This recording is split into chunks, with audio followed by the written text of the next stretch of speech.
I'm on the Elizabeth line to Abbey Wood. This is the first time I've travelled on this section since it first opened almost 3 years ago. I'd say I'm fitting in with the decor of the train quite nicely. I'm not heading for the Abbey or the Wood though, both of which do exist, but I'm instead going to Thamesmead. Now this is London's largest urban area without a railway line, though there are plans currently to extend the DLR there. There also have been plans to extend the Jubilee line there back in the 70s. That clearly didn't happen. Thamesmead's been crying out for a station for years, but we're not going for the more urban parts of Thamesmead today. I'm instead going to a disused golf course, and the reason for that is because they've set up a winter sculpture park there. That's intrigued me, so that's what we're going to explore today. I do like the station building of Abbey Wood. I remember the first time I came here before this was constructed, there was a temporary entrance where I had to go down a set of stairs on the other side of the road and then under it to access the station. It was a bit grim. It's changed a lot since then. Before we go, there's a great fact I almost forgot to say. Out of all of the stations in the country, Abbey Wood is the first alphabetically. With the arrival of the Elizabeth line brings the arrival of a lot of new apartments here. I remember when this was part of the 60s brutalist estate, which you can still see a lot of remnants of in Thamesmead. I'm sure there's probably new buildings being constructed here as well. It's a great map of Thamesmead, though why does Plumstead have a roundel? I'm pretty certain I walked through here when the estate was all closed up and ready to be demolished. So it's quite unusual to be walking through here in an entirely different setting now. I've come out by Southmere Lake now, which is lovely to walk around. This was actually used in Stanley Kubrick's Clockwork Orange. The brutalist Thamesmead estate provided a great set piece. There's also a lot of new apartments coming now, which won't be in the brutalist style. Just please be aware though, if you are coming to walk this path between 15th of July and the August 2nd, 2024, you won't be able to. Just, you know, doing my duty, making sure I let you know.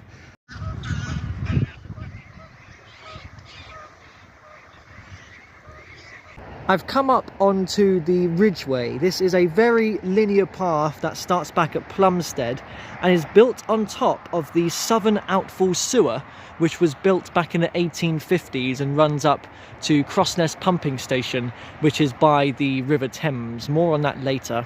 There's an almost identical path on the other side of the Thames called the Greenway, which sits on top of the Northern Outfall Sewer and runs down towards Beckton. I have walked the entire length of both of these paths before, and I would like to do it again, but on the same day, because that is possible. I would just have to come down and cross the Thames near to Woolwich.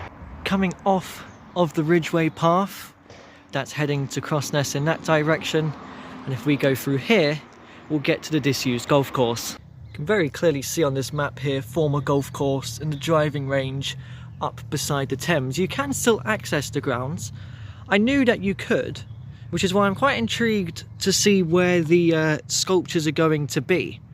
Because this is very public and it's more of a private thing that you got to have a ticket for. I figured I'd walk across the grounds of the golf course because I know that there's another exit to it down beside the driving range. Well, there it is. There's the building I remember. The former clubhouse, the former driving range. And there are people in there, so it looks like it will be these grounds, which is very exciting. Just gotta go up by the Thames, it seems, to get in. And I was about to start focusing on the winter sculpture park, but forgive me, I've got to feature the River Thames quickly here because this is just glorious. I love seeing all the development over there at Barking Riverside. It's such a juxtaposition to all of the industry that you get out on this eastern stretch of the Thames. So funnily enough, the entrance to the sculpture park is right at the end of the Ridgeway path as it's coming out beside the pumping station and the River Thames over there. So I could have stuck to the Ridgeway rather than going around, but I thought the main entrance would be nearer to the driving range instead, the clubhouse. Well, here we go then, a sculpture park on a disused golf course. I feel like I've already come across my favourite one. I love that.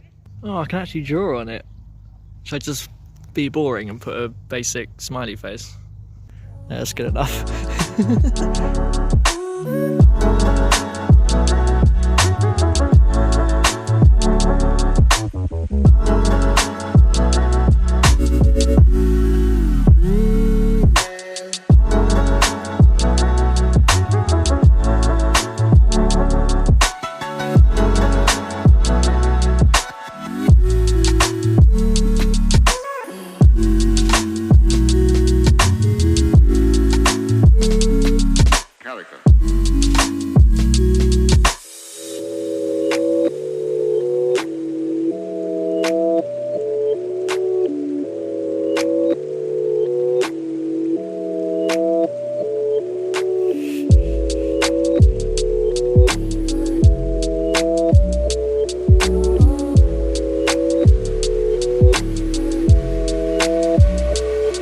understand why.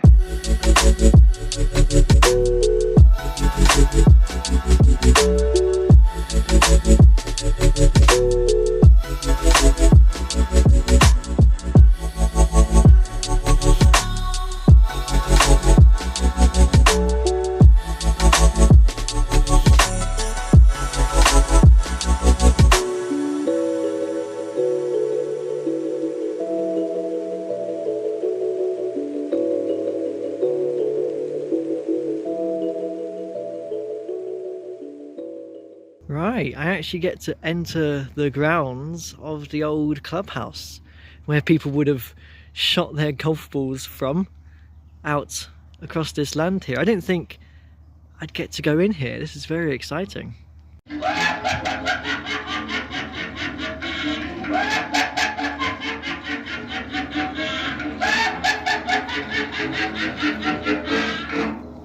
I'm terrified. Please keep a safe distance of 2 meters. Oh, not that. I still see social distancing stickers out and about somewhere. This stuff looks radioactive. I think this might be the most exciting thing about it for me. Actually getting to come up close to the clubhouse. This is really, really cool. There's also a swing here. I don't know who's put this here, but I feel like I've got to give it a go. Well, I'll be honest. I didn't have sitting on a swing in a disused golf course on my bingo card for 2025. The irony is, of course, is that the artwork attached to the clubhouse definitely doesn't belong to the sculpture park now, does it? Wow, look at the old camera here. I bet that hasn't worked for many years. It's not doing a very good job anyways. I mean, it's just looking up to that CCTV camera artwork up there, which is actually a bug.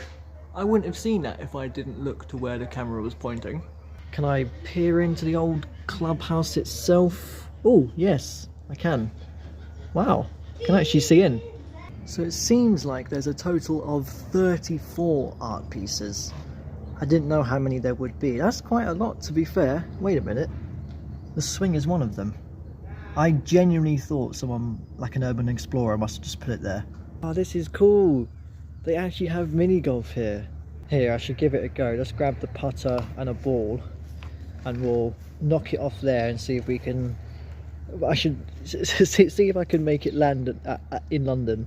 Hoping this might not go horribly wrong. Wait, am I going to have to do this with one hand? Here, I'll take a swing with 2 hands and I'll show you the aftermath. Well, it bounced off of Dover and it landed in the channel. Well,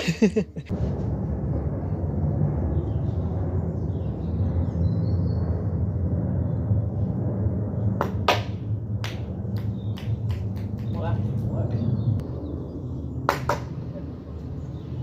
How is it going over the country? I can't get it to land, it keeps bouncing off. No, it rolled across the whole country and then fell off the edge of Scotland. And now it's just bouncing off the border. Okay. Alright, I need to stop. I want to keep trying until I get it, but I've genuinely done like 30 attempts. Coming out of the range, there's a sign for it up there with another couple of moths. They blend in quite well, you know, I didn't spot them at first. Oh, there it is. The main entrance into the old Thamesmead driving range, which would have been in operation from 1991 to 2014. It closed about a decade ago. I love a good disused building, and I love that I'm allowed to just come here and wander around these grounds. It's really cool. I thought in the decade since something might have happened to this. They might have redeveloped it by now, but no. They've instead just used the grounds for a sculpture park, which is amazing to wander around. Right, well that was brilliant. The plan now is I'm just going to take a walk along the River Thames to Erith, which is 3 miles away. And we start off our walk right beside Crossnest Pumping Station, which does house open days sometimes. I'm sorry to say I think that might be the day where the sculpture park is closed, but you can still see it from the Thames Path if anything. There's a fantastic Victorian building attached to Crossnest Pumping Station here. I know the inside looks incredible as well. So if you would like to visit the sculpture park yourself, you have until the end of April.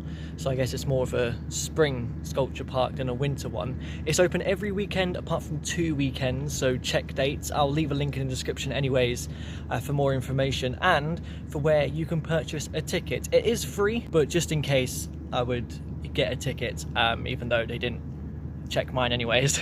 Even if you're just interested in accessing locations which you aren't usually allowed to go in, it's a great place to come to. It's a very unique, interesting thing in London, and yeah, I had a great time. It's usually also a very quiet section of the River Thames. You usually don't get that many people walking down here at all. It might also be because people are trying to avoid the distinct aroma in the air that you get as you pass by here. I got a big waft of that not very nice smell earlier when I was by Thamesmead Lake. So I do wonder if the residents of Thamesmead just get used to the smell. Oh my lord, that's a lot of ducks. They must love this spot. I actually remember coming across a huge bunch of them when I've done this section before. So this path down here away from the Thames would bring you towards Belvedere. I've never taken it. I've always wanted to cross this nature reserve. I'll do that another time. Today I'm just going to stick to the Thames. So I've reached the site of the old Belvedere bus garage, which got demolished many years ago. It seems like it's like an outlet retail storage space for Lidl now. There's a lot of Lidl trucks in there. Well, to be honest, they're quite big trucks. They're not little trucks. I meant like Lidl, okay, whatever. This used to be the terminus of the 180 bus route, Belvedere Industrial Area. 180 to Belvedere Industrial Area. And rather than head straight back, I noticed this path that ran right alongside the bus garage, and it intrigued me enough to take it, and I was so surprised that it brought me out beside the River Thames. I didn't look at a map, I didn't know the geography of this area. I knew it was sort of nearby, but not that I would get to come and have a look at it. I just remember thinking how amazing it was, because at that stage I was only used to the more notorious parts of the Thames where the tourists go, like the London Eye and Tower Bridge or Cutty Sark. So to see a completely different side of it, the industrial Thames, was amazing. The following week after I did the 180 bus route, I did the 177 bus route, which terminates at Thamesmead. This was my first time there. I did know at least that the Thames was nearby. I mean, it's kind of in the name, right? So I thought I'd go up to have a look at it. And I came up with the idea of walking along the Thames path back to the 180 terminus here at Belvedere, which is only a couple of miles past the Crossnest pumping station. I'd only done 2 routes that day. I usually did 3 or 4, so I had a lot of time spare. And I knew that I would find it quite easily. I mean, as long as I got the Thames to my left, I'll remember exactly what point I'll come off by the bus garage to find the 180 bus stop. This was before I did walks. At that stage, I was only doing the bus routes. I was not a walker at all. I didn't explore much of London. Announcements in the Lidl outlet store. The only time prior to this was when I walked down to visit Epsom Downs Racecourse after the 166. So to do this stretch of the Thames here was magnificent, and in a way, I guess, kind of led us down this butterfly effect route where I'm now doing these walks. So yeah, this section of the Thames really means a lot to me. Maybe that's why it's kind of always been one of my favourites, and it's fantastic to be back here now. It's changed a lot, evidently. The 180 no longer terminates here. It actually terminates in Erith, where we're heading for. Not in the town centre. It's a bit of a different terminus, so I don't think we'll actually see it. But yeah, shout out the 180 bus route. I'm glad I did that one first and not the 177, otherwise I would have never have done this walk. This map here, Belvedere and Erith Marshes, actually still shows the bus stop in Crabtree Manaway North. That is the terminus of the 180. That's the pathway, that's where the bus garage is. It's all gone now. This is another reason why you don't see too many people on this section of the Thames. There's not really many turning off points. It's quite industrial as you go along, which is fine because that just means I get to kind of take this all in and enjoy it because no one else is here. Well, except this point actually, because I remember this steep bridge. When I walked here from Woolwich, at this point this was quite tiring to go over. I did do Thamesmead to Belvedere before Woolwich to Erith, so I have passed Crossness a couple of times now.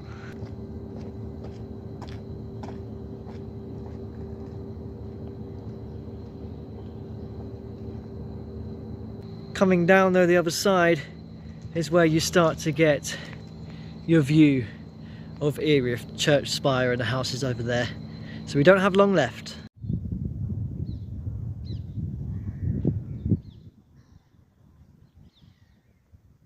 A considerable amount of time has passed since the last clip, evident from the sun setting, because I've been spending it chilling out here on the Erith Pier, a great place to end a walk along the River Thames. I've mentioned before how this is one of my favourite spots of London, and because it's been such a nice day, I did want to hang out here for quite some time and wait for the sunset. Last time I was here was back in August, and we were watching the sun rise over there, complete opposite direction. And just as we're about to lose the sun, I love that from this spot we can look back to all the industry that we walked by. Raynham Marsh is over there, and of course over in that direction you've got the wind turbine and the Dartford crossing. It's just a fantastic view.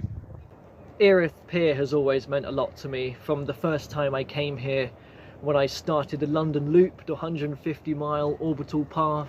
It was the first place I came to when I was doing all of the night bus routes. The first one I did, the N89 to Erith. Fantastic sunrises I've seen from this point before. And when I had heard about the sculpture park and that it was going to be in Thamesmead, I knew I wanted to go there anyways because it's a part of London I like to visit. But then I thought, what would I do afterwards? Thames to Erith sounded like a good idea. Because I hadn't done that section in many years, and I didn't have it planned to do it on any walks. So yeah, I'm really quite pleased that I decided to do this and my walk today here at Erith Pier. The sun has gone, so I think I'll start making my way towards the station now to go home. Thank you for watching. Subscribe for more videos like this soon. We will shortly be arriving at Abbey Wood. Change here for the Elizabeth line.